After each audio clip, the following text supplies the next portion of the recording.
Well, we are currently trying to determine of our 5 activities on the work plan, what our current status is.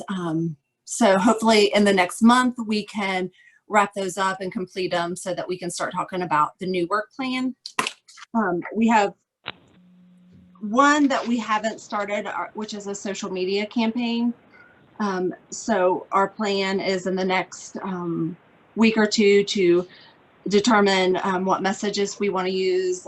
Juliana had suggested that maybe we could focus on the education around indoor tanning. So hopefully we can get that done by July.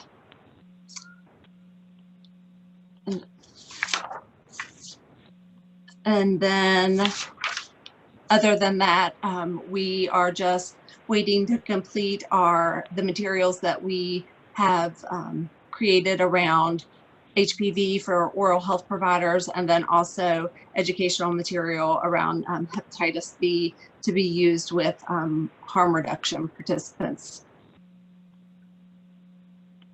So I think that's all I have. Excellent. Ruthie, do you want to go next with early detection?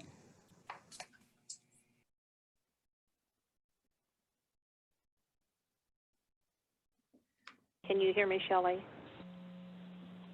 I can now. Okay. Our discussion today was with regarding our Ribbons of Faith presentation we had planned for the fall, but because of we're on still travel restrictions, we've decided maybe to hold off and do that in the spring, and to do a more virtual project this fall, which would be our lung cancer screening, to build on it, the project that we worked on last fall, but to add more hospitals and to that. And I think that's about it. So we're just going to postpone the Ribbons of Faith until the spring.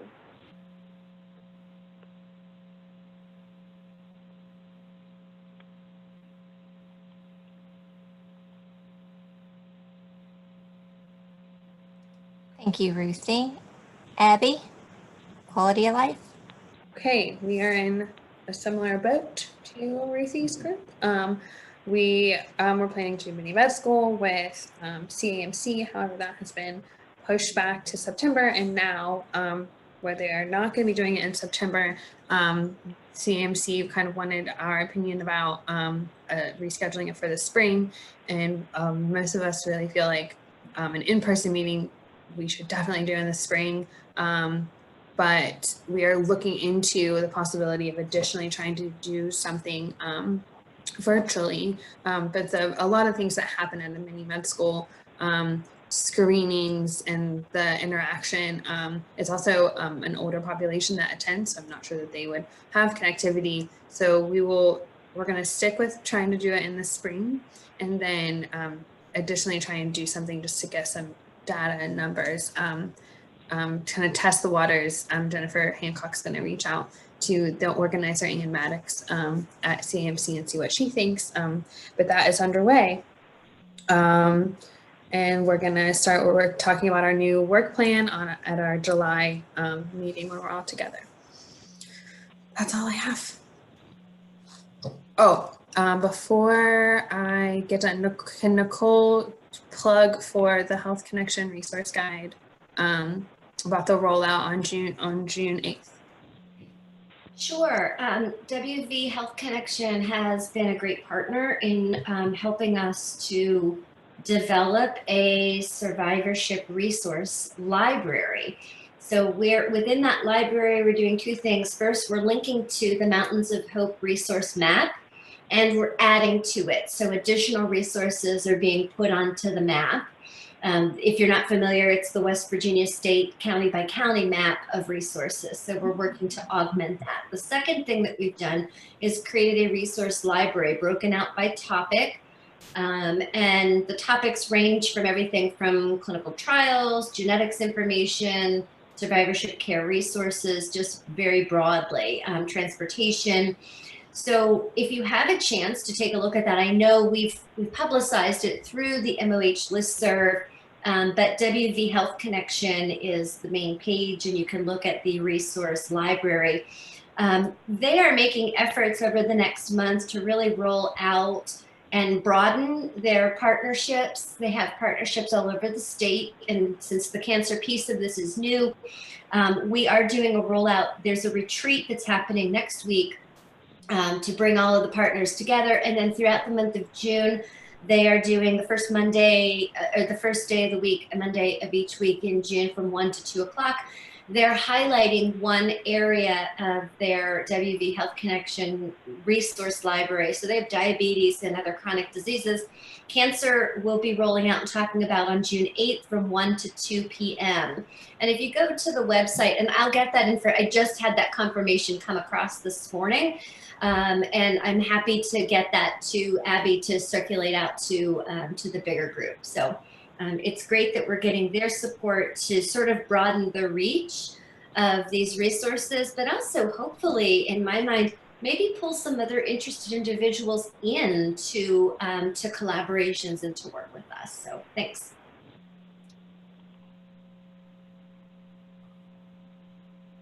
That sounds like a great resource. Okay. So, exercise. Lauren, what have you got in store for us?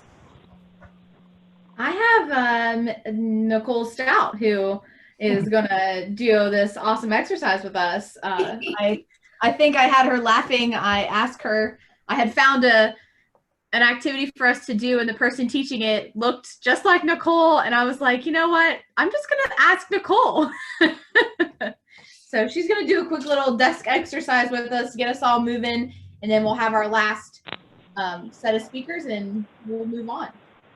Yeah, just so quickly, we'll go through a couple of things just to get you juiced up. And then what I'm going to do is give you 3 tips for feeling better when you're sitting, working at your desk, or wherever you happen to be working. I'm on Zoom calls all day, and I am mortified sometimes by seeing folks sitting on their sofas, all crouched down, sitting on their at various places in their houses. What I think of is, oh my goodness, your poor back or your hip or your neck.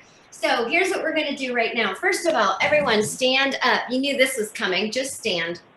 Stand, first of all, and take a nice big deep breath with your arms up overhead. Yep, and now you're going to do this. You're going to punch your arms up in the air. And we're going to go. Yep, we're going to go. Keep going, because we're going to do this for about 30 seconds. Keep going. Yep. Keep going. You can feel, you get your heart rate up, even if it's just a little bit. There's some new evidence out that suggests these little short bursts of exercise during the day, we call them exercise snacks, are great. These little bursts that get your heart rate up. All right, now we're going to punch out in front of us. Keep going, keep going. When your arms are sore tomorrow, don't blame me. Keep going. Look, Abby's turned her video off. I bet she's cheating. I was just going to give her a hard time. Come on, keep punching, keep punching. You're probably feeling a little bit. Your heart rate's up a little bit. All right, now we're going to move to this. Hands on your hips, and I want you to march. You're not going to be able to see my feet, but I'm going to march really high. Marching those legs. Come on. Do it, do it. Keep going. Oops, I'm dropping my, my phone fell on the floor. Keep going. Yep. You're marching. You're probably feeling it now. You feeling a little bit? Keep going. All right, now we're going to do a really fun one, and we're going to squat. Everyone loves squats, right? So squat and stand. Squat and stand. Keep it moving. Squat and stand. So everything that we're doing right now, you could do sitting, right? You could be punching up and down sitting. You could kick your legs sitting, march your legs sitting. You can do those timed for about 30 seconds to 45 seconds. You can do squats, little sit to stand squats from your chair. So all of this you can do sitting, or you can stand up. Okay, a couple more. Keep going. Oh yeah, buns of steel, right? That was actually the video that Lauren had, and I said, that's just mean, it's too hard. Okay, arms up, take a nice deep breath in again. Good. Woo, didn't that get your heart rate up just a little bit? You feel it? All right, now, 3 tips, right? Because when you're sitting at your desk, here's what I hear from people. You start to get sore. Your neck hurts, your back hurts, right? And people like to say, oh my gosh, it hurts right back here, and I don't know why, and they rub their back and their shoulders. But here's the thing, it's mostly coming from your neck. So 3 quick stretches, tips you can do at your desk. Number 1, chin tucks will change your life. So think of a turtle, and if you're a turtle and you need to pull your head back into your shell, you go back like this. Your chin tucks, you see that. Don't look down, don't look up, just pull back and hold. And boy, We're just going to show everybody our double chin. That's what we're doing. that's okay. You know what? Hey, it's called the COVID-19 for a reason, right? 19 pounds, isn't that the average that people are gaining? I hope not. So you pull back and you want to hold, little hold, and you'll feel that in the back of your neck, don't you? Chin tuck, and then just jut it forward and back. Those little chin tucks are so good. All right, so that's 1, that helps. Number 2 is a stretch for the side and front part of your neck. A lot of times when your back and your shoulders hurt after sitting at the computer all day, it's not about your shoulders, it's about these little scaling muscles in your neck. So take your hand, start with your right hand, put it down at the small of your back, just rest it there, and then you're gonna turn your head to the left side, and you're gonna tilt your head back. Oh my gosh, that's gonna feel so good, doesn't it? Down that front part of your neck. And then you're gonna hold for a nice long 10, 15 second count. And if you count fast, you should count to 30, and then you relax. Does that feel good down that front part of your neck? Same thing, left side, obviously. Left arm behind your back, tilt and turn to the right, tilt back. Oh yeah, that feels so good. You feel it all the way down into your shoulder. The other one I'm gonna show you is sitting at your desk, arms up overhead, and just leaning forward into letting those pecs stretch out. This is better done. You can just lean in and you feel the stretch. But let me tell you how you can do this better. You can use a doorway, right? You can do it in a door frame. I'm not gonna get up and show you, but standing in the door frame and leaning through, or a cabinet, or anything that you can brace up against, giving you that nice stretch across your pec muscles here in the front. So you can do what? You can do it in the corner of the room, you can do it through a doorway. Any one of these is gonna get you that nice big stretch. So throughout the day, you can do these, you know, you never stretch too much, I always say, but maybe every couple hours, you know, set a timer whenever you get up. If you're gonna get up and take a bathroom break, come back and sit down. Do 10 little chin tucks, do 5 little stretches on each side, and go through your stretch here or stretch in the doorway. The other one is even just bringing your arms back behind your back and letting it stretch back.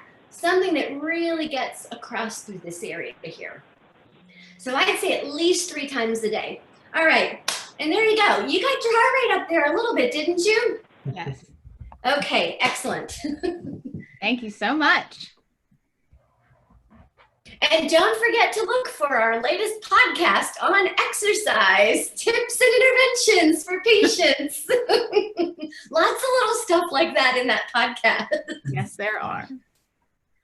I just want to say for the record that I wasn't cheating. I had delivery. And I answered the door. This is what I hear. This is what I hear. I think you might have. No, I was really having a delivery. It was an important delivery. It was beer. I had to get it. I had a delivery at the exact same time, Abby. It's crazy how FedEx just shows up at the nuts. Thank you, Nicole. It's always this time. All right, we'll get started with our updates from our organizations. We'll start off with Craig Bromley. Okay. Thank you, Nicole, for that. That was a great workout. Just to alleviate some stress, like you said, and get that heart rate going. It helps out tremendously. So I just have a sort of a brief update, you know, just kind of a peek into our organization. You know, with, of course, most people realize that the Bureau, today is, other than our charts, I'll go over them real quick with you and all that. listening to Governor Justice in the background there. First to our graduations.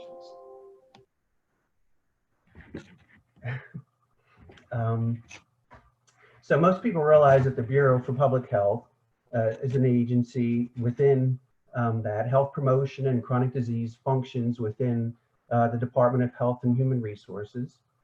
And so at present, DHHR is encouraging all to continue monitoring and to keep up to date on their website, the coronavirus.westvirginia.gov.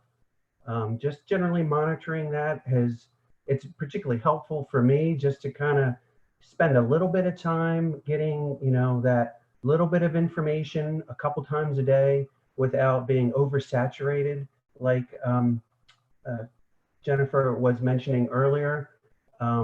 So I myself have found that very helpful, and of course the DHHR, they're really encouraging continuing to monitor through that website. Overall, state employees following provided directives. Telework will continue for staff positions that are able to perform effective work. There is no immediate plan of return to large numbers of employees to regular work sites within the state. Some employees may be asked to alternate telework and working on site as needed to maintain appropriate social distancing, or that other term that was introduced earlier, also physical distancing. I kind of like that one a little bit better as well. Safety protocols will be set forth by DHHR and West Virginia public health officials before asked to return to work. And the protocols will be in accordance with, of course, the CDC guidance and Governor Justice's West Virginia strong comeback plan for reopening the state. This topic we all hear a lot about, but I thought I would just kind of go into it a little bit. That is contact tracing. So these contact tracing initiatives are being ramped up to monitor the ongoing risk of the virus. This is part of the ongoing efforts of the chronic phase of the crisis. And DHHR employee volunteers are being sought to support these tracing efforts. Contact tracing, again, many may realize this, but it's a very involved process, conducting case interviews with persons diagnosed with COVID-19 and tracing contacts exposed to COVID-19, providing follow-up instructions to those case contacts related to isolation and quarantine, symptom monitoring, and the need for medical care, support services, and for collecting and recording information into the data systems. As per the Centers for Disease Control and Prevention, moving forward in reducing the burden of cancer in our state and implementing the state cancer plan within the DHHR framework described above will continue. The National Association of Chronic Disease Directors, working in support of the CDC, they have released information that funding opportunities to address cancer issues are expected to continue on regular timelines as in the past. In cases where deliverables are not being met due to public health directives, we're encouraged to look at other opportunities, cultivating innovations such as we've done today with today's virtual meeting, which I must say thus far has been going fantastic. They encourage to bridge understanding of cancer work in priority objectives of prevention, early detection, and survivorship with COVID-19 complications such as tobacco use, lung damage, and the increased vulnerability to COVID-19 infection. Within our Division of Health Promotion and Chronic Disease, we have been working with partners adjusting subrecipient agreements If necessary, finding alternate ways of continuing work, such as the American Cancer Society's Survivorship Summit, which cannot be held on March 20th, of course, due to the large gathering limitations, and converting that to the 3-part series that, as Shelley pulled up and advertised at the beginning of today's program. Again, innovative ways to continue important cancer work. Information shared through many platforms describe the need to up our game in reducing the cancer burden in this environment with COVID-19.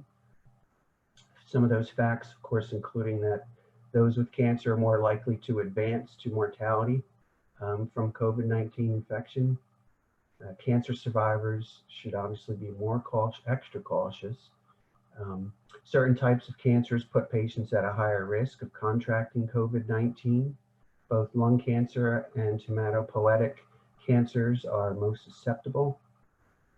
Cancer patients also may harbor the virus for longer periods of time following the initial infection. So that's a term that's being used, such as it's persistent shedders of the virus.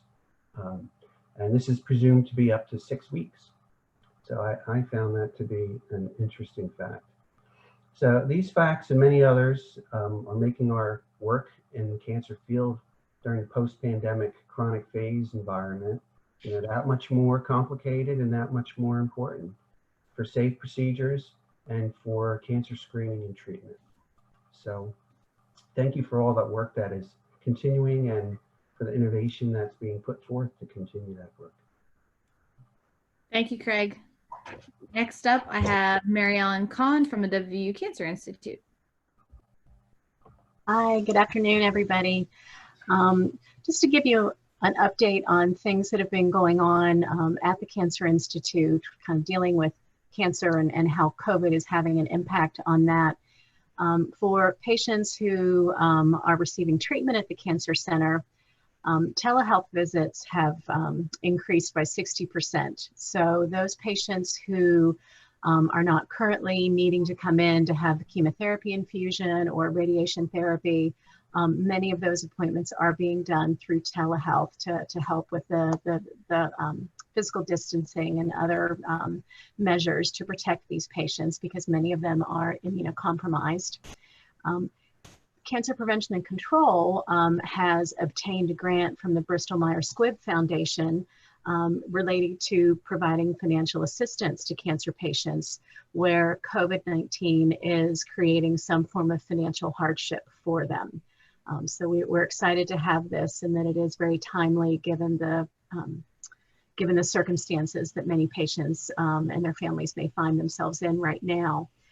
Also related to financial assistance, and this is something that the Cancer Center has had for a good while. There is a financial assistance fund. It's referred to as the Comfort Fund. And that provides assistance to cancer patients if they might need help with transportation, other things that they may be in need of. And this is a fund that is year-round. It's been in existence for a while. So this is available for financial assistance needs, both COVID and non-COVID. And then in relating to initiatives that are geared at quality of life and survivorship, the Cancer Institute's been collaborating with Mountains of Hope on a couple of different initiatives. One is a new online support group called Living Beyond Cancer. It's a free closed membership forum on Facebook, and it provides support and information for people who are currently receiving cancer treatment or those who have completed treatment, and also for caregivers as well. And so I'll ask Lauren when she sends out information to everyone after the meeting if she would include the link as to how to access that. And then additionally, there is also a Living Beyond Cancer podcast series that's being produced. And each of these episodes gives insights on understanding and living beyond cancer. So each podcast has a guest who is an expert from the fields, many of which are professionals at the Cancer Institute, as well as key partners from around the state. So I'll also ask Lauren to send out the link as to where people can access this podcast to see everything that is available. We also, as Craig had said, with the staff at their office, for many of us, if we're in a non-essential or a non-clinical capacity, we have been working remotely since about the middle of March. At this point, no date as to when we might be able to return on campus, so we'll continue to work remotely until further notice. But we are keeping extremely busy, even with all of us being separated and trying to work out of our homes. So something that was recently done, and this was with a lot of our primary care partners around the state, was we did a very short survey with them to really get a feel for how has COVID impacted their primary care office and ability to provide cancer screening services. And so we had about 81 health systems that actually responded to that survey. And it was good information to really see, because we got to see some of the creative ways in which health systems and clinics are dealing with this crisis and how they're trying to still provide service to their patients, as well as we also got a glimpse into the realities and what a lot of the barriers and the challenges are that those clinics are facing right now. And then we also have, excuse me, and this is something Dr. Hodder through the, with the Clinical Translational and Science Institute, Stephanie Kennedy had asked me to share that the CTSI is also in process of doing a community-based survey related to COVID and the impact that it's having on communities. So this, these are our updates, and thank you for letting us share. And that's the timer. Thank you so much, Mary Ellen. I have Michelle Chappell next with the American Cancer Society. Everybody, I've been really enjoying seeing everybody in your homes, and welcome to my home. So one of the big things I wanted to share in regards to the American Cancer Society is it is the 107-year birthday of the American Cancer Society this month. So happy birthday, American Cancer Society. Yay! As we know, cancer doesn't stop because of COVID-19, and neither does the American Cancer Society. So we have been doing lots of resources and making sure that our support resource center with our cancer information specialist at our 800 number, which is 1-800-227-2345. We've also enhanced the online chat area since people are working virtually and may want to find out more valuable information about a family member or their diagnosis or needing services during this time frame, and or even for empowering them to have accurate and up-to-date information as needed. As it's been mentioned several different times, the Cancer Survivor Summit, unfortunately, will not be held face-to-face, which we're really sad about, but we've been able to modify that and facilitate 3 separate webinars. And as Lauren has stated, she will be sending out those links. Please make sure that you register for all 3 sessions. They're individual Zoom links. They will be interactive. Social work, nursing, physician, nurse practitioner, credit hours will be given to the live venues. It will be recorded, so if your schedule doesn't permit, we will be sending out the links, or I'll have the links that you can watch those at a different time if your schedule doesn't permit for those 3 Fridays, the first 3 Fridays in June. I will not be able to provide the certificates or the credit hours for viewing after the live link, so just to let you know that. Again, you know, the pandemic has unfortunately Also changed how we do events, Relay for Life. Most of them may either be postponed until the fall. Some of the venues across the state in West Virginia are doing virtual relays. Another one that I know is happening this weekend. They're doing a drive through their town and doing a luminaria ceremony. That would be for Brooke and Hancock County. So if there's if you're tied to a relay event, I know that the staff have been communicating some of those changes in venues, but we are hoping that our later summer, early fall venues will be done in person if permitted. If not, we will be modifying those as needed. With this weekend being Memorial Day weekend, please remember to slip, slap, slop, and wrap yourself, sunscreen, and/or it's supposed to be a really pretty weekend. So make sure that you use sun safety, and that is a big message that we'll be communicating out on all of our venues. And also that, if you have an opportunity and you would like to make a donation to the American Cancer Society, please make sure that, we would certainly appreciate any donations, or the virtual events, as well as the luminaria opportunities. So I think I'm going to pause with that and let the next person go. Thanks, Michelle. Next up, I have Charlene Hickman with the Breast and Cervical Cancer Screening Program.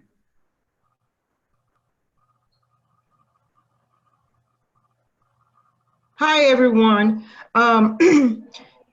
So much of what I had to report, Craig has already reported, but there are a few things that I can add.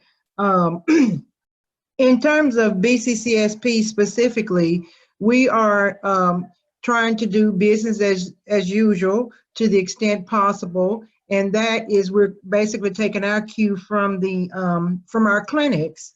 Now we are, though, constantly entering into contracts with new screening providers, as well as a couple of other specialty providers for colposcopy and whatnot. So that's a plus. We are obviously trying to keep the lines of communication open with our partners. One of the big things that we've been doing is keeping close contact with our CDC, our federal partners, in particular our project officer, to keep them up to date on what's going on, as well as try to receive guidance from them as to things that we can be doing. We have been doing a lot of planning and strategizing for when we're able to get back to some semblance of normal, given that we were unable to get out in the clinics right now. As a whole, we're current on any of our processes in terms of any deliverables that we have that we're responsible for or whatnot. And that is actually across the board with our office. Like I mentioned before, we're obviously we're also teleworking and we have our challenges, but at the same time, everybody's trying to be supportive of one another and accommodate folks where they are in terms of this whole telework situation and what has to be done. Obviously, our nurses don't have a choice but to go into the office on some days just by virtue of the nature of their work. They have to be, in and out. So they work between the office and home, and that's worked out quite well. Most of our meetings, of course, have been conducted via Skype or Zoom, and we are beginning to do our provider trainings via Zoom starting in June. We have any site visits that we have with our federal partners, they've either been rescheduled or they're going to be doing those electronically as well. What else have we been doing? Well, like I said, as a whole, and we don't have any, for right now, it's indefinite as to when we will actually return to the workplace. There's nothing been put into place yet, although we have been looking at some solutions, but with so many people in cubicles, it's just such a challenge. So for now, as Craig mentioned, that's indefinite for us to be working from home as we are.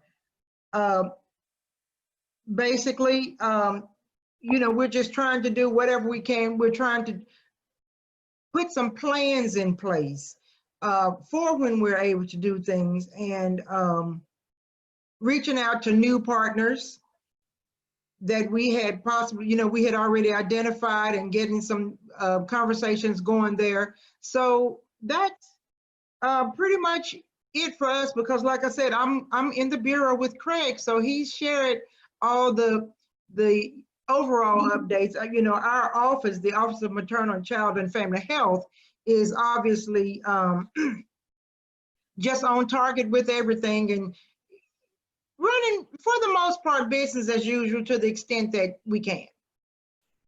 Thanks so much, Charlene. Steve Blankenship, you're up.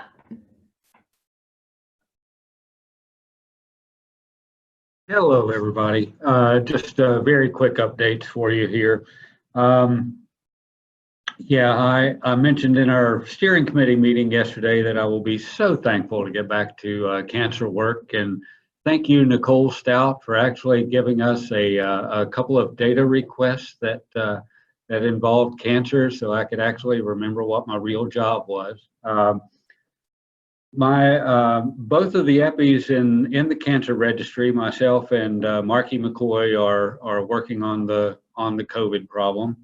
Marky is actually doing case investigations, and just this may be more detail than you want, but some of the testing that's done, there are two broad categories of that. We have the PCR testing, and then we have the serology testing. And the serology testing is really an antibody test that looks at whether the person has been exposed to the virus and their immune system has responded to it. The CDC case definition for a positive case has an extra qualifier for it, for the serology test.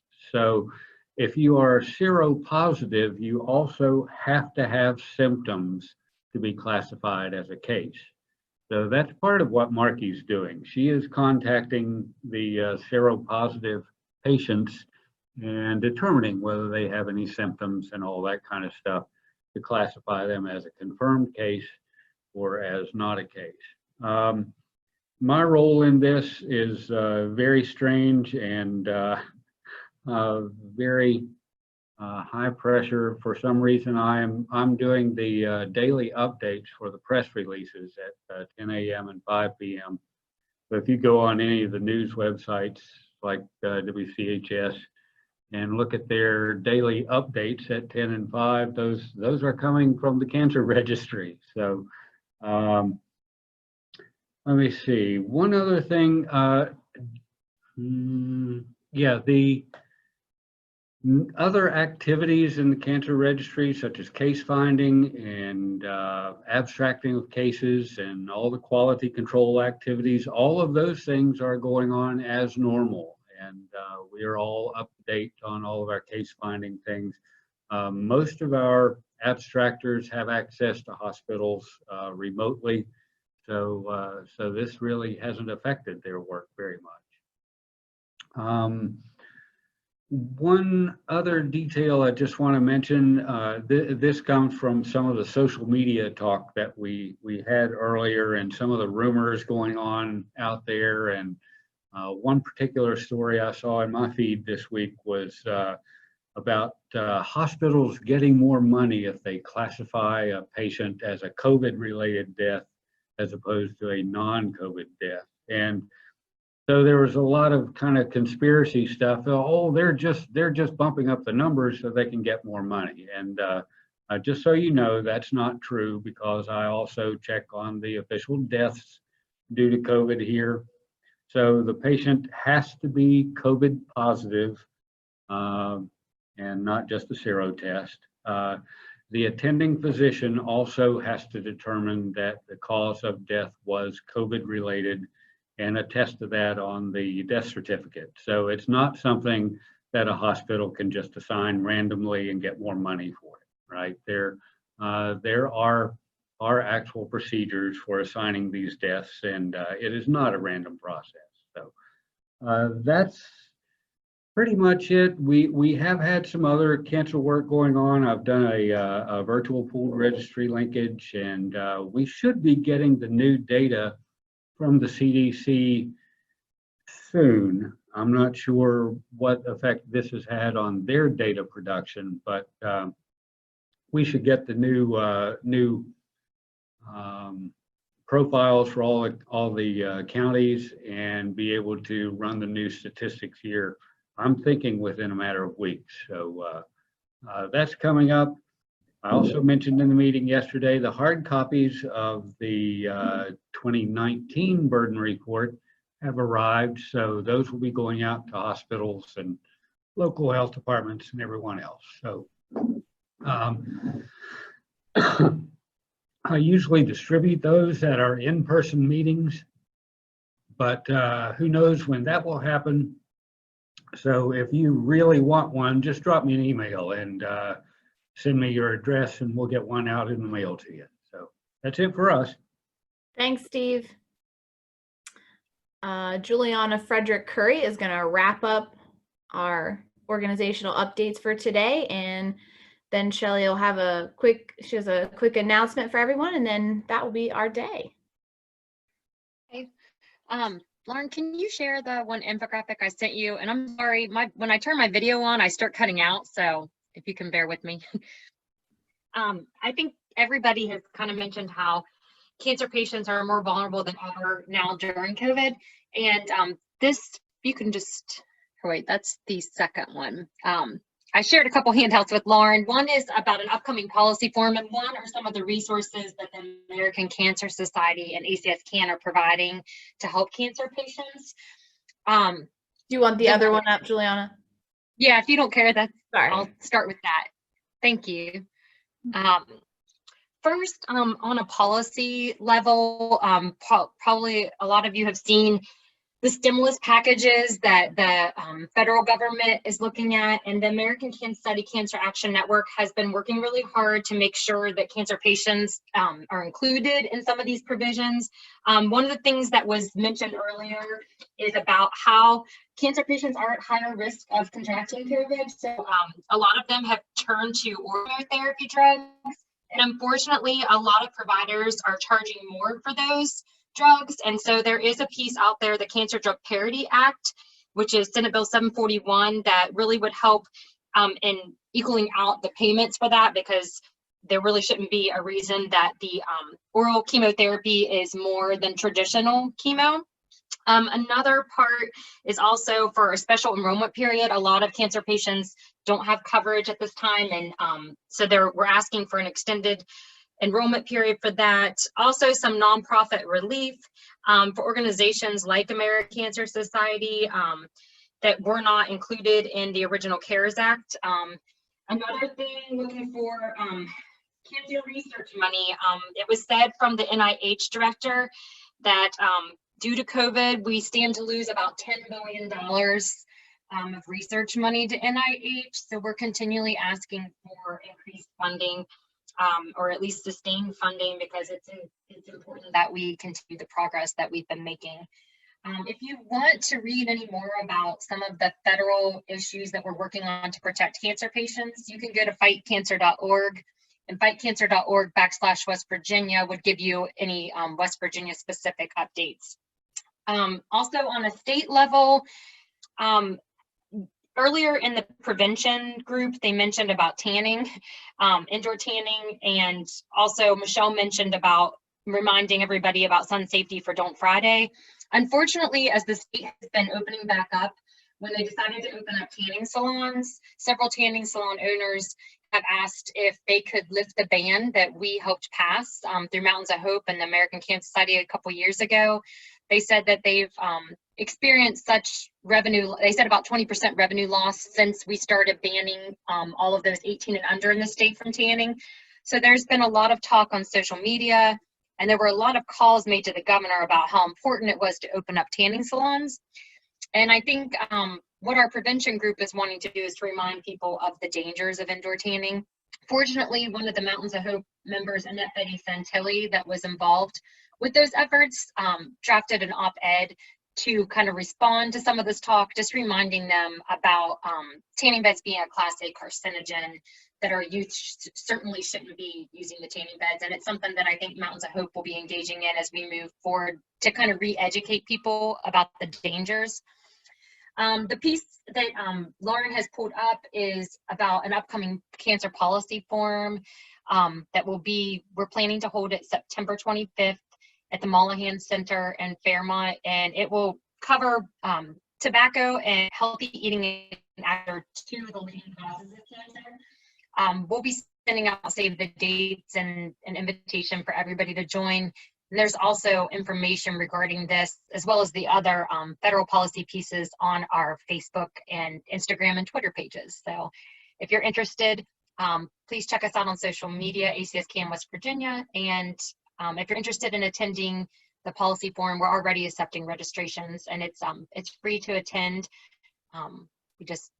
Right now we're tentatively planning for at least to have a virtual component. We hope to have it face-to-face in September, but as everyone else is doing, we're playing everything by ear. I think that's pretty much it. I don't know if Michelle, if you wanted to add anything. The only other thing that I'll add, when the information is sent out on the ACS-CAN COVID resources, you will see the patient and family services that are listed on that infographic that will be shared later. So that's the only thing I wanted to also mention. Okay, thank you all so much for doing updates for everyone. I know we got some of those yesterday on the steering committee call, but I wanted everyone in the membership to have access to them. Shelley, I'll let you finish the day. All right. Thank you all very much for being here and participating and hanging in there for a long Zoom call. We hope it's gone well.